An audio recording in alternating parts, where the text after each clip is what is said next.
వాస్తవం లేదనేటువంటిది ప్రజలు కూడా తెలిసిపోయింది. రైట్ అండి. శ్రీనివాస్ రెడ్డి గారితో మాట్లాడు. శ్రీనివాస్ రెడ్డి గారు, సరిగ్గా కేసీఆర్ జగిత్యాల్లో సభ పెట్టుకోబోతున్నారు అని తెలిసి ఇదే రోజు మీరు మేడిగడ్డ పర్యటన పెట్టుకోవడం వెనక ఆంతర్యం ఏంటి? అంటే మీడియా దృష్టిని ఆకర్షించడానికి, అక్కడ వచ్చేటువంటి ప్రజల దృష్టిని మళ్లించడానికి ఇదే రోజును ఎంచుకున్నారా? గుడ్ ఈవినింగ్ అండి. రాజు ప్రధాన్ గారికి, అదేవిధంగా రోజా గారికి, బత్సు శ్రీనివాస్ గారికి. ఇప్పుడు చాలా స్పష్టంగా చూసాం మేడం, మనం కేసీఆర్ గారు లాస్ట్ ఇయర్ ఏప్రిల్ 2025లో వరంగల్ లో మీటింగ్ పెట్టారు. మళ్ళీ ఒక మీటింగ్ పెట్టడానికి 1 year సుదీర్ఘ ప్రస్థానం తీసుకున్నారు. నేను ఏమనుకుంటున్నా అంటే మళ్ళీ వచ్చే ఏప్రిల్ 2027లో మళ్ళీ పెడతారేమో కేసీఆర్ గారి మీటింగ్ అనుకుంటున్నా. ఇవాళ మేము 99 రోజులకు ఒక యాక్షన్ ప్లాన్ అనేది కేసీఆర్, మా రేవంత్ రెడ్డి గారు ఒక యాక్షన్ ప్లాన్ చేశారు. అంతే తప్ప ఏదో కేసీఆర్ గారు ఇవాళ మీటింగ్ పెడుతున్నారని పెట్టింది కాదు ఇది. ఎందుకంటే ఇది స్పష్టంగా రోజా గారు మీకు కూడా తెలుసు, ఒక స్పష్టంగా 99 days ఒక యాక్షన్ ప్లాన్ తోటి మేము ముందుకు పోతున్నాం. దానిలో భాగంగా పెట్టింది ఇవన్నీ కూడా. సో మేడిగడ్డ సందర్శన అనేది ఏంటంటే ఎన్డీఎస్ఏ వాళ్ళు కూడా చెప్పారు, ఇది టెక్నికల్ గా చాలా ఫాల్ట్ ఉంది, కట్టడంలో లోపాలు ఉన్నాయి, అవినీతి జరిగిందని కూడా చాలా స్పష్టంగా తెలియజేశారు. దానిలో భాగంగా ఇవాళ కాళేశ్వరం వెళ్ళి మేడిగడ్డను కూడా రేవంత్ రెడ్డి గారు చూడటం అనేది జరుగుతుంది. సో ఇది జరిగిన తర్వాత ఇవాళ ఏంటంటే అక్కడ మరి కాటారంలో కూడా ఒక బహిరంగ సభ పెట్టాలనేసి ఒక ప్లాన్ చేయడం జరిగింది.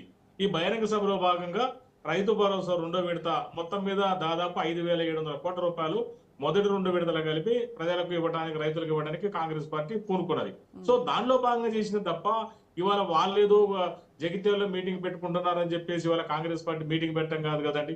మేము ప్రతిసారి మీరు గమనించండి, రేవంత్ రెడ్డి మీరు రైతు భరోసా నిధులను విడుదల చేయడానికి సభలు పెడుతున్నారా? సభలు పెట్టారు కాబట్టి ఆ సభల్లో ఈ నిధులు విడుదల చేస్తున్నారా? ప్రజలకు అర్థం కావట్లేదు. ఏంటి మాకు ఇచ్చేటువంటి డబ్బులు నిధులు విడుదల చేయడానికి మళ్ళీ సభలు ఖర్చు పెడుతున్నారా అని.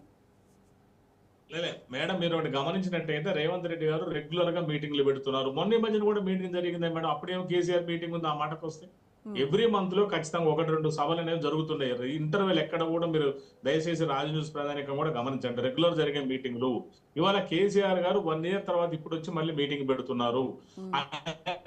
ఉనికిని కోసం ఏదైతే కోల్డ్ వార్ ఉందో ఆ కోల్డ్ వార్ ని వాళ్ళ కొడుకు కోసం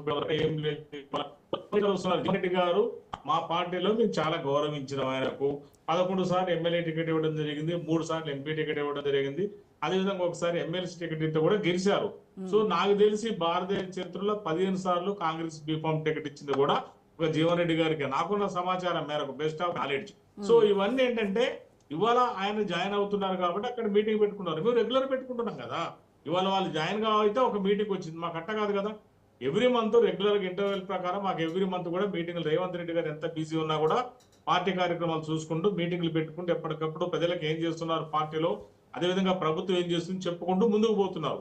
దానిలో భాగంగా జరిగిన మీటింగ్ ఇవాళ మనం చూసాం. మేడిగడ్డ ఎంత అవినీతి జరిగిందో దాంట్లో ఎంత మరి అక్టోబర్ 21, 2023 నాడు బరాజ్ కుంగిపోవడం జరిగింది. మరి దాని మీద అదేవిధంగా ఇన్నాళ్ళు ఏమన్నారంటే బీజేపీ వాళ్ళు కూడా మరి కిషన్ రెడ్డి గారు కానీ, బండి సంజయ్ గారు కానీ సిబిఐ ఒక చెప్తే మేము చూసుకుంటాం, అది చేస్తాం ఇది చేస్తాం అని మరి కోతల రాయలు పెట్టెల దొరలాగా వాళ్ళు ప్రగల్భాలు పలికారు. ఏమైంది మేడం, మేము ఇచ్చి కూడా దగ్గర 6 నెలలు అయింది సిబిఐకి ఇచ్చిన తర్వాత కూడా ఇంతవరకు ఒక సింగిల్ స్టెప్ కూడా మరి కాళేశ్వరం ప్రాజెక్టు విషయాన్ని తీసుకోలేదు. ఇవాళ కాళేశ్వరం ప్రాజెక్టు ప్రపంచంలోనే అత్యంత ఫెయిల్యూర్ ప్రాజెక్టు. ఇవాళ తెలంగాణ ప్రజానికానికి కూడా చాలా స్పష్టంగా తెలుసు. దాదాపు 1,00,000 కోట్ల రూపాయలు దాంట్లో అవినీతి జరిగిందని అంటున్నారు. ఇవాళ అందరూ తెలుసు 1,00,000 కోట్ల ప్రాజెక్టు, 1,00,000 కోట్ల అవినీతి. దాని నిర్మాణానికి ఎంత అయింది? కాళేశ్వరం ప్రాజెక్టు నిర్మాణానికి అయినటువంటి వ్యయం ఎంత? మీరు అవినీతి అని ఆరోపిస్తున్నటువంటి ప్రాజెక్టే ఫెయిల్యూర్ కదా రోజా గారు, ప్రాజెక్టే ఫెయిల్యూర్ ప్రాజెక్ట్ కదా. దాని నుంచి నీరు అడవుడికి పోయి ప్రాజెక్టు నుంచి నీరు విడుదల అవ్వట్లేదా? నీరు విడుదల ఫెయిల్యూర్ ఎంత ఉంది మేడం మీరు గమనించాలి. ఇప్పుడు 35 మార్కులు పాస్ అంటే 34 మార్కులు వచ్చినాయి కదా అంటే పాస్ అయ్యి కదా. అట్లా 1 మార్కే తక్కువ వచ్చిందంటే పాస్ ఫెయిల్. ఒక్క పిల్లర్ కుంగినంత మాత్రాన అసలు కాళేశ్వరం ప్రాజెక్టే వేస్ట్ ప్రాజెక్టు, అది నిష్ఫలం అని అంటే కరెక్ట్ కాదని అంటున్నారు బీఆర్ఎస్ నాయకులు. మీరు ఒకటి గమనించండి మేడం, ఒకటి గమనించండి. నేను మొన్న నాగార్జున సాగర్ మున్సిపల్ ఎన్నికలకు ఇన్ఛార్జ్ వెళ్ళినప్పుడు నేను దగ్గరుండి నాగార్జున సాగర్ ని గమనించాను. ఆ రోజు ఎప్పుడు 60 ఏళ్ల కిందట కట్టిన ప్రాజెక్టు చెక్కు చెదరలేని చూసి ఆశ్చర్యపోయాను.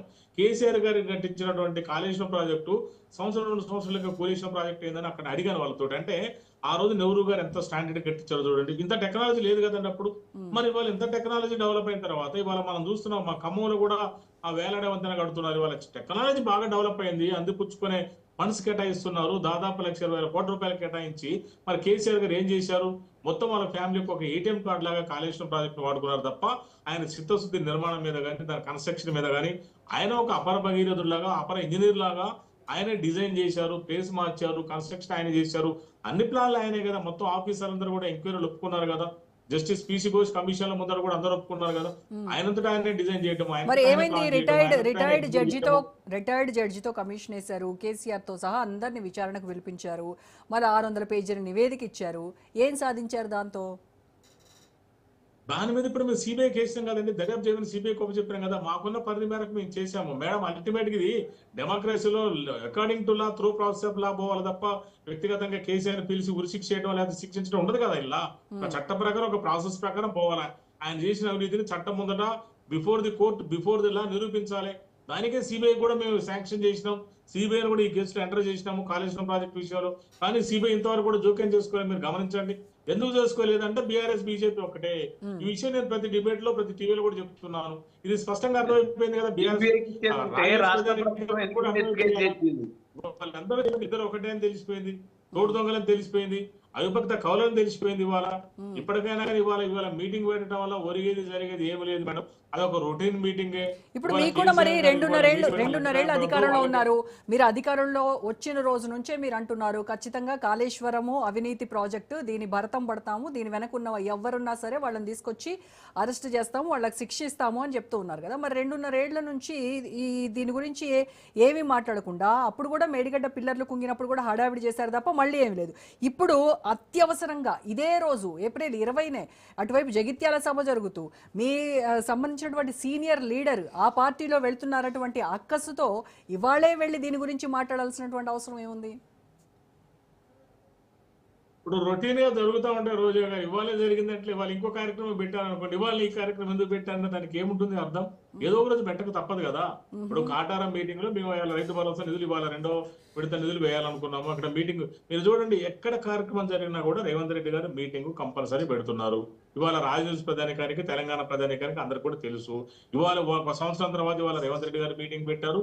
1 ఇయర్ నుంచి రేవంత్ రెడ్డి గారి మీటింగ్ పెట్టలేదని కాదు కదా. ఇక్కడ రెగ్యులర్ జరుగుతున్న ప్రాసెస్ ఇది. మాకు కేసీఆర్ గారికి కొత్త మీటింగ్, కాంగ్రెస్ పార్టీ కొత్త కాదు. ఆయన అధికారం లేదు కాబట్టి ఆయన మీటింగ్లు పెట్టడు.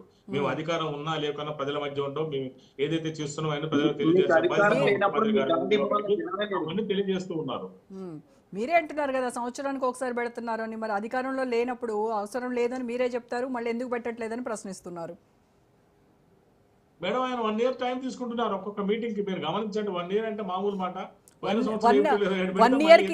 ఇయర్ ఒకసారి ఆయన బయటకు వస్తేనే మొత్తం షేక్ అయిపోతున్నారు కాంగ్రెస్ వాళ్ళందరూ. మరి ఆయన నెలకు ఒకసారి బయటకు వస్తే ఇక మరి మీరు ఏ రకంగా ఉంటారో ఊహించుకోండి అంటున్నారు వాళ్ళు.